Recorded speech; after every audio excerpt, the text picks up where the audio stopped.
여러분 안녕하십니까. 정말 오랜만에 다시 또 뵙니다.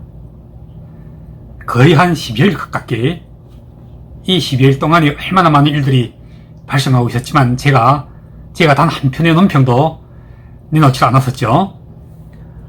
여러가지 원인이 있었습니다만은 날씨도 덥고 몸도 힘들고 또 매일같이 터지는 기사들마다 정말 듣기도 싫은 이준석의 이름이 매일같이 기사들을 도배하니 정말 밥맛이더라고요. 물론 남들은 이준석이 이름만 나오면 정말 흥미진진해서 온갖 논평들을 쏟아내곤 합디다마는 솔직히 저는 정말 질릴 대로 질리더라고요. 정말 다시 안 봤으면 좋겠고 정말 다시 듣지 않았으면 좋을 이 이름을 왜 대한민국의 언론들은 이 맛도 없는 정말 질릴 대로 질린, 이제는 그냥 맛없는 정도가 아니라 아주 곰팡이가 끼어서 먹으면 오히려 식물 중독이 생길지도 모르는 그렇게나 맛없는 변질된 밑반찬을 왜 국민들이 밥상에다가 끝없이 계속 올리는지를 모르겠어요.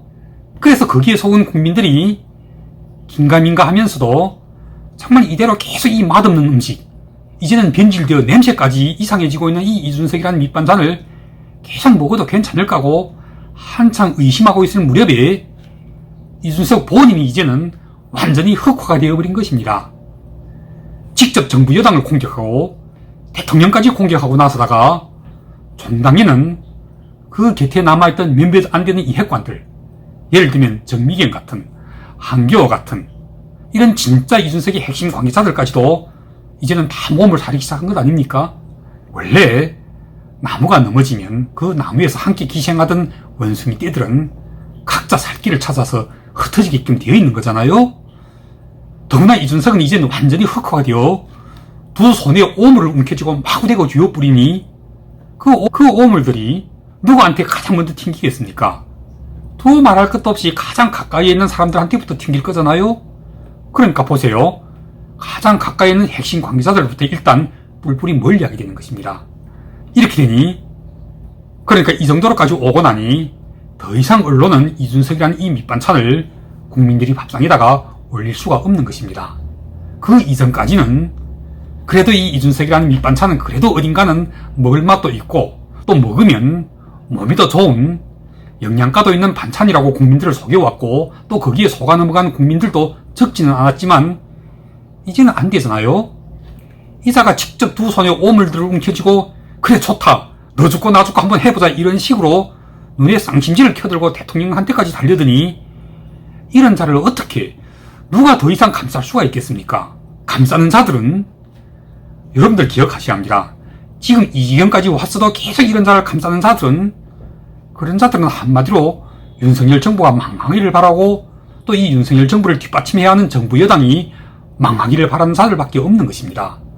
거기에 지금 그러니까 어제까지는 홍준표도 오세훈도 못 모르고 은근히 이준석이 입장에서 이준석을 비호하고 나서다가 점점 흑화되어 가고 있는 이준석을 보면서 아 이건 아니구나, 이러다가는 괜히 불똥이 나한테까지 튀겠구나 이렇게 판단하고 가장 먼저 홍준표가 손 털고 빠져나갔고, 그리고 뒤따라서 어제는 비로소 오세훈까지도 살짝 빠져나가잖아요. 그리고 공개적으로는 손절하고 몸을 사리지는 못하지만 어쩔 수 없이 하태경도 조혜진도 그리고 최재형까지도 결국은 모두 입을 다물게 되잖아요. 이런 걸 가리켜 대신을 이미 기울었다고 말하는 것입니다. 이미 기울어버린 대시를 되돌려 세우려고 버둥거리는 차를 가리켜서 표현하는 사자성어에 당랑거철이라는 그 유명한 고사가 있잖아요. 작은 사마귀가 어떻게 큰 수레바퀴를 막을 수가 있겠습니까? 그런데 사마귀는 비록 작은 벌레임에도 불구하고 앞으로 나갈 줄만 알고 뒤로는 물러설 줄 모르는 거예요. 그걸 두고 제 나라의 장공이 뭐라고 합니까? 이놈이 사마귀였으니 말이지, 만약 이자가 인간이었다면 이자는 천하에 비길 데 없는 용사였을 것이라고 감탄하면서 수레로 그 사마귀를 깔지 않고 오히려 그 사마귀를 피해서 가게 합니다. 중국의 고전 회남자에서 나오는 그 사마귀는 그러니 얼마나 신이 났겠습니까? 수레가 오히려 자기를 피해서 가줬으니 말입니다. 그래서 사마귀는 그때로부터 더 용감해져서 자기 분수도 모르고 아무리 강한 상대에게도 다 달려드는 거예요. 이를테면 보세요. 그 용모방망이, 이 말을 가장 먼저 입에 올렸던 원조가 정진석이 아니었습니까? 오선 의원이고 또 현 국회 부의장인데도 마이너스 3선인 이준석이 한판 붙었다가 거꾸로 그 육모방망이 얻어맞았죠. 그리고 끽소리도 못하고 회남자 속의 그 장공처럼 오히려 수레바퀴를 돌려서 사마귀를 피해갑니다. 그렇게 해서 더 기고만장해진 이준석이라는 사마귀를 보면서 공자는 제자인 자공에게 이렇게 묻습니다. 너도 싫어하는 사람이 있느냐고 말입니다. 거기에 대고 자공이 어떻게 대답하느냐면 저는 만용을 용기로 하는 자를 미워합니다. 세상길을 걸어갈 때 용기가 필요한데 만용은 용기와 다르기 때문입니다. 자, 다시 돌아가 지금 이미 외톨이가 되어버린 이준석의 결사항전, 끝까지 법으로 끌고 가서 가처분으로 한번 결판을 보겠다는 이준석은 용기일까요? 아니면 만용일까요? 저는 이걸 100% 만용이라고 봅니다. 절대로 용기가 아니죠. 용기는 어려운 일에 도전하는 것이지만 만용은 자신의 상황이나 능력을 생각하지 않거나 또는 스스로 과대평가를 한 나머지에 무모하고도 위험한 일에 도전하는 것입니다. 다시 말씀드리자면 목적을 이루기 위해 철저하게 준비하고 그 준비를 바탕으로 도전하는 것은 용기인데, 그런데 이준석은 지금 준비가 되어 있지 못할 뿐만 아니라 자신이 처한 상황이나 능력에서 굉장하게 불리하죠. 당내에서는 이미 거의 아무런 우군도 확보하지 못한 상태에 있잖아요. 천하의 항무도 혼자서는 결국 유방의 군대를 못 당하고 스스로 자결할 수밖에 없는데, 이준석은 원래부터 장군이 아니죠. 그냥 한 마리 사마귀에 불과했던 것인데 그 사마귀의 무모한 용맹을 정말 가상하게 여겨 수레를 돌려서 피해갔던 안철수라는 그 회남자 속의 장공을 만났던 거잖아요. 그 안철수가 사마귀를 피해가는 바람에 사마귀의 무모한 용맹은 지난 1년이라는 시간 동안 보수파 전체를 망가뜨려 놓았던 것 아닙니까? 그 이준석이라는 사마귀에게 안철수가 10년 동안을 당했다면 그 뒤를 이어서 윤석열은 대선 후보 기간에 안철수가 당했던 10년을 거의 1년으로 농축시킨 것만큼이나 당했죠. 그리고 나서 이제 그 사마귀는 드디어 운명이 다한 것입니다. 윤석열 안철수 공동정부, 이건 그냥 당랑거철 속의 그 수레바퀴 정도가 아니죠. 5천만이 대한민국을 떠민 기관차잖아요. 이 기관차가 곧 폭주해야 하는데 여기에 웬 이준석이라는 사마귀가 도끼도 칼도 아닌 한마디로 똥주머니를 들고 휘두르면서 그 앞을 가로막고 나선 것 아닙니까? 자기 분수도 모르고 자기를 몇 번 피해 주었던 수레바퀴가 지금은 이미 기관차가 되어서 앞으로 질주해야 하는 판인데 그 기관차를 막아보겠다고 나서는 이준석이라는 사마귀는 얼마나 가소롭습니까? 그런데도 그 가소로움을 뒤로하고 이 이준석에게 무한한 가여움을 보내주고 있는 한 분이 계시죠. 가여움, 이 단어가 적절하게 쓰인지 모르겠습니다. 저희 뜻은 가엽다는 뜻입니다. 어딘가 가련하고 애처롭기까지 한, 그래서 오히려 가슴까지 아프게 만든다는 저희 뜻은 그런 뜻이에요. 그런 가여움을 담아서 어제 나온 기사를 보니 미국에서 휴가를 마치고 돌아오신 안철수 대표님께서 오히려 이준석에 대해서 제대로 궁지에 몰린 걔한테 돌을 던지거나 하지 않고 오히려 이준석은 여전히 우리 보수파 정당의 소중한 자산이라고 그래도 인정할 것 인정해 주더라고요. 그러면서 무모한 만용은 버리라는 뜻으로 본인을 위해서 그리고 당을 위해서 멈춰야 한다고 이준석에게 충고를 합니다. 얼마나 멋있습니까? 이런 게 바로 진정한 군자의 모습인 것입니다. 우리가 항상 군자와 소인을 구별할 때 그런 말을 사용하잖아요. 군자는 화의부동하고 소인은 언제나 독립불허한다고 말입니다. 즉 군자는 부동한 의견을 가진 자와도 화합을 하려고 하는데 거기에 반해서 소인은 겉으로는 같은 생각을 가진 것처럼 보이면서도 정작 속으로는 전혀 화목하지 못하는 것입니다. 그 화목하지 못하는 근원에는 의로움보다는 오히려 이로움이 더 강하게 작용하고 있기 때문이고, 서로가 달라 보이면서 화목하는 것은 그 근원에는 이로움보다는 오히려 의로움, 즉 올바름이 작용하고 있기 때문인 것입니다. 그래서 군자는 항상 의리에 받고 소인은 언제나 이해에 밝은데, 그 이해에 받기로는 정말 대한민국에서는 둘째가라면 오히려 서로갈 이준석의 그 독립불화하는 그의 주변의 이회권들의 그 어제와 오늘 불과 이틀 사이에 보여주고 있는 각자 도생의 행태들을 보십시오. 거기에 반해서 그 이해에 밝은 이준석의 독립불화하는 소인스러움에 그렇게나 많이 당해왔던 안철수 대표님의 독립불화와는 정말 상반대로 화이부동하는 군자스러움, 그 군자스러움의 정중동의 자세가 얼마나 믿음을 주고 있습니까?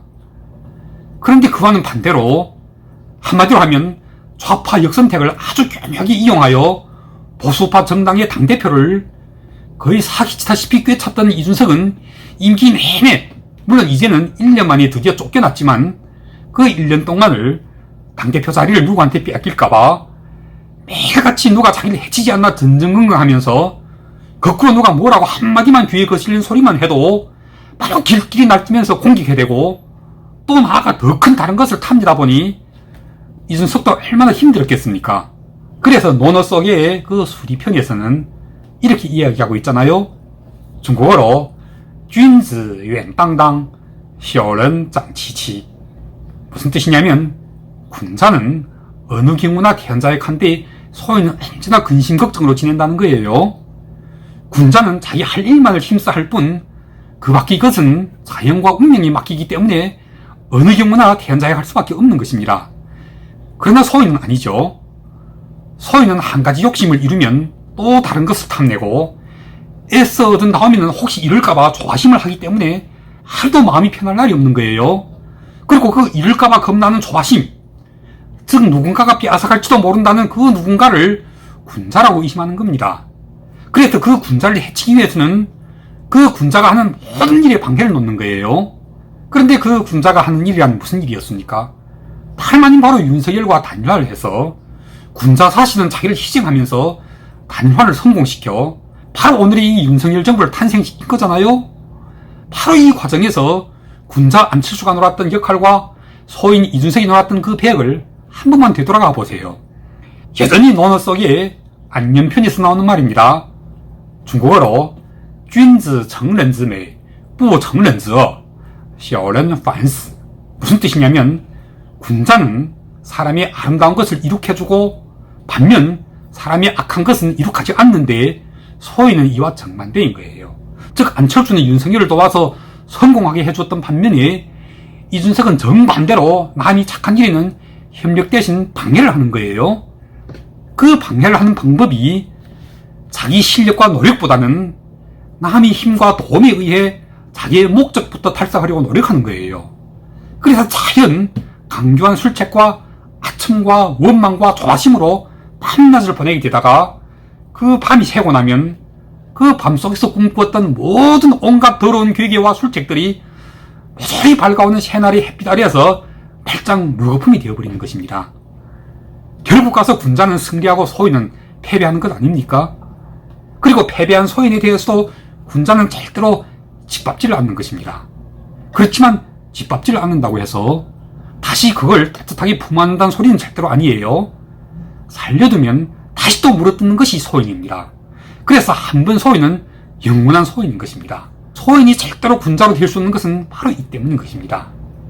자, 그렇다면 이 대한민국의 정치판에서 정말 둘째가라면 오히려 서로 할지도 모르는 철두철미한 그 머리부터 발끝까지 껍데기부터 뼛속까지 정말 소인배라도 이런 소인배는 두 번 다시 없었을 지경으로 거의 스토커 수준의 소인배, 흑화될 대로 흑화되어버린 망나니, 그리고 사기꾼 정상몰입의 이 이준석의 운명은 장차 어떻게 될까요? 또 어떻게 되어야 할까요? 저는 너무 극단적으로 치우치지 않고 두 가지의 가능성을 모두 이야기하겠습니다. 하나는 이번에 철저하게 아주 죽여버리지 않으면 이자는 다시 살아나서 다시 또 사람을 물게 될 것입니다. 그렇게 되면 누구라도 다시 또 이준석을 품었을 경우 그는 100%다 죽게 된 성냥이를 살려줬다가 거꾸로 물려 죽게 생겼던 그 중국 고사 속에 동곽선생 꼴이 날 것입니다. 그리고 다른 하나는 이준석을 살려줄 수 있는 자, 즉 지금 당장 다 죽게 된 이준석을 용서하고 품어주고 다시 또 기회를 줘서 공천도 주고 나아가서 국회의원까지 만들어줄 수 있는 사람으로 저는 여전히 안철수 대표님을 손꼽습니다. 왜냐하면 소인은 언제나 군자를 해칠 생각만 하지만 진정한 군자는 언제라도 소인을 품을 수가 있으니 말입니다. 물론 그렇게 해서 소연에게 다시 또 물려서 지명상을 당할 수 있을지도 몰라요. 그렇지만 제가 보기에 소인 이준석은 유독 군자 안철수에 대해서만큼은 이미 약발이 떨어질 대로 다 떨어졌습니다. 대한민국에서 유일하게 가장 강력한 이준석의 면역력을 가지고 계신 분은 아마 안철수 대표님밖에 없을 거예요. 생각해보세요. 10년 동안이나 이준석에게 물려왔는데도 안철수 대표님은 지금까지도 털끝 하나 끈떡없으시잖아요. 이런 걸 가리켜 노자의 도덕경에서는天道 无亲 장위산른, 직역하면 천도 무친 상여선임. 이 무슨 뜻이냐면 천도, 즉 하늘의 원리는 공평한 바 특별히 따로 친한 사람은 없고 항상 선한 사람과 함께하는 것이 하늘인데, 하늘은 언제나 선량하고 성실한 사람이 편이라는 것입니다. 다시 말씀드리자면 착하고 선량하고 성실한 사람은 하늘이 돕는 자요, 하늘이 돕는 자를 해치고자 하면 하늘이 반드시 벌을 내린다는 뜻이 아니겠습니까? 지금 이준석은 바로 그 벌을 받고 있는 것입니다. 그 벌은 절대로 피해가지 못합니다.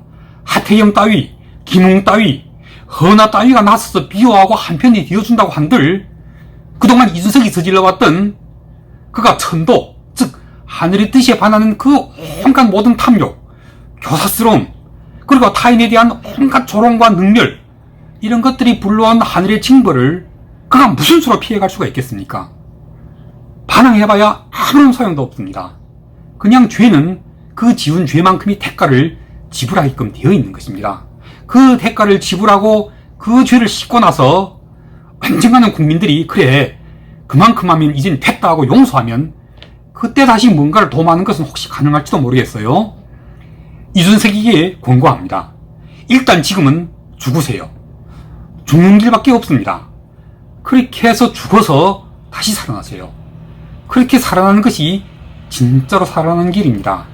마지막으로 여름 휴가가 끝나고 다시 또 언론에서 우리 모두가 좋아하고 존경하고 또 숭배를 하는 안철수 대표님의 이름을 보기 시작해서 기분이 좋습니다. 안철수가 있는 대한민국의 보수파 희망이 있고, 안철수가 반드시 새롭게 거듭나게 될 이 보수파 집권여당의 당대표가 되어서 윤석열 정부의 뒤를 잘 받쳐준다면 윤석열 정부 또한 반드시 성공할 것입니다. 그럼 오늘 방송은 여기까지 하겠습니다. 안철수의 지지자들, 팬들 모두 힘을 합쳐 안철수 대표님께서 이 집권여당의 당대표가 되신 날까지 화이팅 합시다. 반드시 승리합니다. 아주 빠른 시간 내에 다시 또 찾아뵙겠습니다. 감사합니다.